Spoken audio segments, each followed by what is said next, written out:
Look at this area around the Ukrainian city of Kupiansk very carefully. At this very moment, dozens of reconnaissance drones are flying over every city and every inch of this region. When they detect Russian movement, something impressive happens. Up to 12 drones attack a single target simultaneously. The result?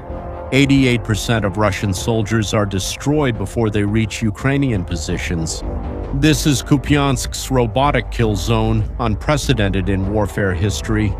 Keep watching as we explain how Ukraine built this army of robots that is changing the rules of combat. To understand what's happening in Kupiansk, we need to look back a bit. The city is located in the Kharkiv region near the Russian border. It's a critical logistical hub. Whoever controls Kupiansk controls the supply for the entire eastern region. Russia captured the city early in the invasion, in February 2022. But in September of the same year, Ukraine launched a lightning counteroffensive and liberated Kupiansk, causing a Russian collapse in the region. Ukrainian soldiers entered Kupiansk without any resistance and placed flags at key points in the city. Since the end of 2023, Putin has been trying to retake the city. Music,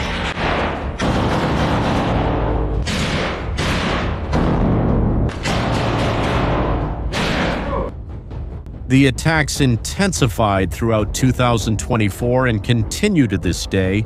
Thousands of soldiers, hundreds of armored vehicles, attacks coming from multiple directions at the same time, north, east, southeast.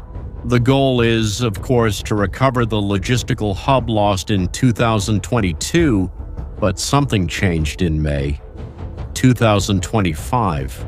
Ukraine deployed a specialized unit in the region called Orion. This unit is part of the border guard, and they arrived with a different mission. It wasn't to defend territory in the traditional sense. It was to create a zone where enemy movement would simply become impossible. An officer from the Orion unit named Vladislav Zolotarov explained it as follows. The problem wasn't the number of people or equipment. We had to take away the enemy's very ability to move and gain position, and that's exactly what they did. The kill zone wasn't built in a day. It was a meticulous process, creating 3 distinct layers, each with a specific purpose. Let's understand how this works. The first layer is between 20 and 25 kilometers from the front line. Here, heavy drones like the Vampire constantly patrol. The Vampire is a large drone capable of carrying heavy explosive payloads. It looks for logistics columns, ammunition trucks, armored vehicles carrying troops. When they find them, they attack immediately. Ukraine has learned something important. If you force enemy infantry to dismount more than 50 kilometers from the objective, they simply can't get there. Fatigue, lack of water, lack of ammunition. The distance destroys them before the fighting even begins. The second layer is 5 to 10 kilometers from the front. And here something is always watching. Reconnaissance drones like the Lalika with their long wings and powerful cameras are in the air 24 hours a day. The Shark, another surveillance drone, covers different areas. Together, they see everything. Any movement in open terrain is detected within minutes, and then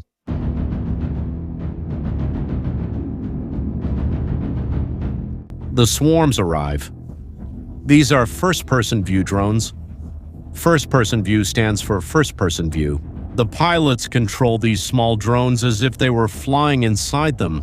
They're fast, agile, and carry explosives. 5 drones, 10 drones, sometimes 12 drones attacking a single group of soldiers. The density is so high that escaping is practically impossible. And finally, the third layer, the zero line, the first 1,000 meters, right in front of the Ukrainian positions. This is where things get really scary. Movement during the day is literally zero.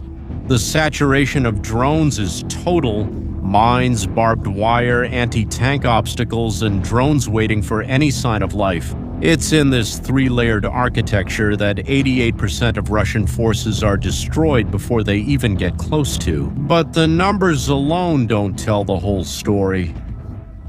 Let me tell you about a Russian soldier who lived through this nightmare. He uses the codename Beginok, which means the runner.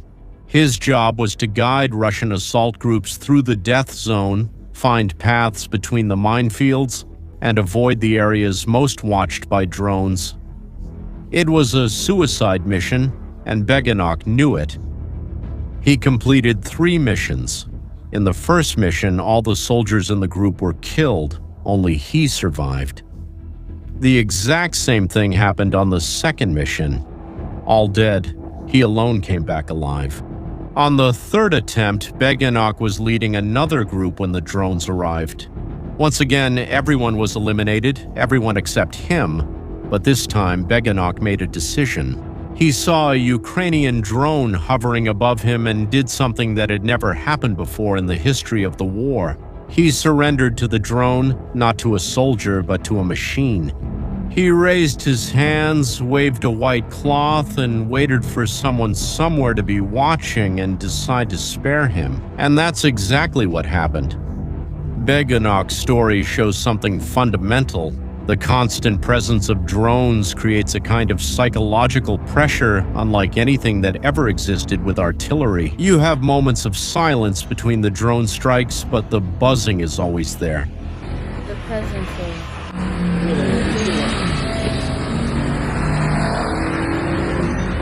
It's different from anything that artillery bombardments have. You never know if you're being watched. You never know when the attack will come, and when it does. It's not a random explosion, it's precise, it's targeted specifically at you.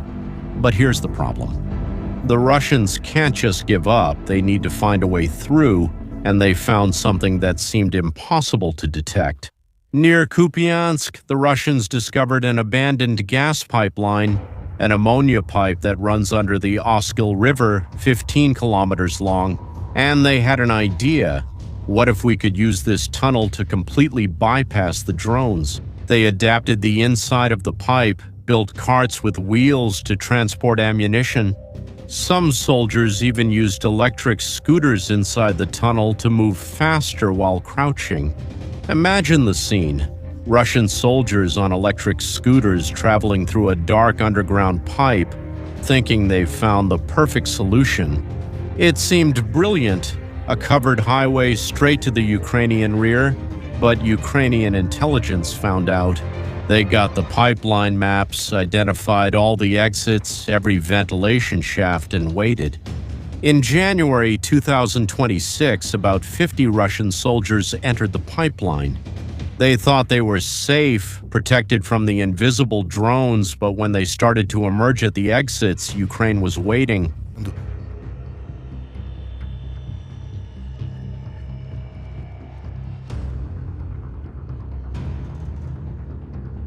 Drones attacked the exits.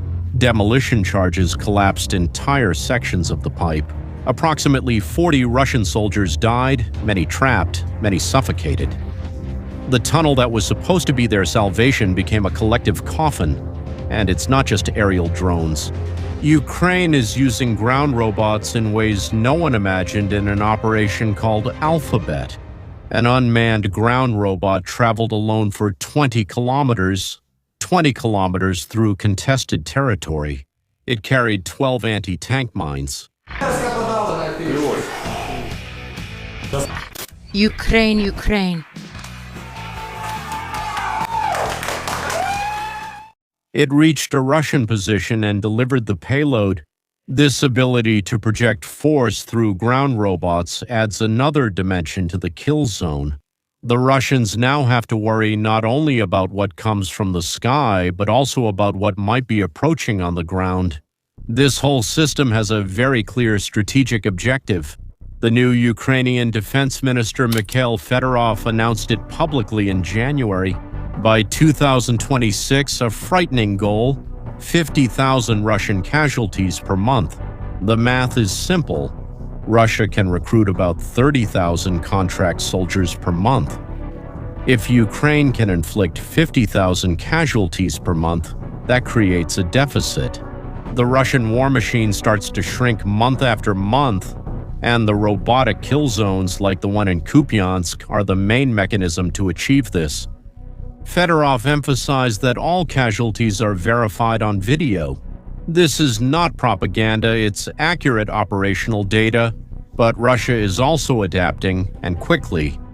They created the Rubicon Center, a unit specialized in fighting Ukrainian drones, but their goal is not to destroy the drones, it's to destroy the operators. Imagine a Ukrainian pilot is at his post, controlling a drone 10 kilometers away, and suddenly a bomb drops on the building where he is. The Russians tracked where the signal was coming from, found the position, and eliminated the operator. This forces Ukrainians to work from farther away or use remote antennas, making everything more complicated, and there's more. Russia started using drones with fiber optic cables. The drone unrolls a physical cable as it flies. It sounds strange, but it's brilliant.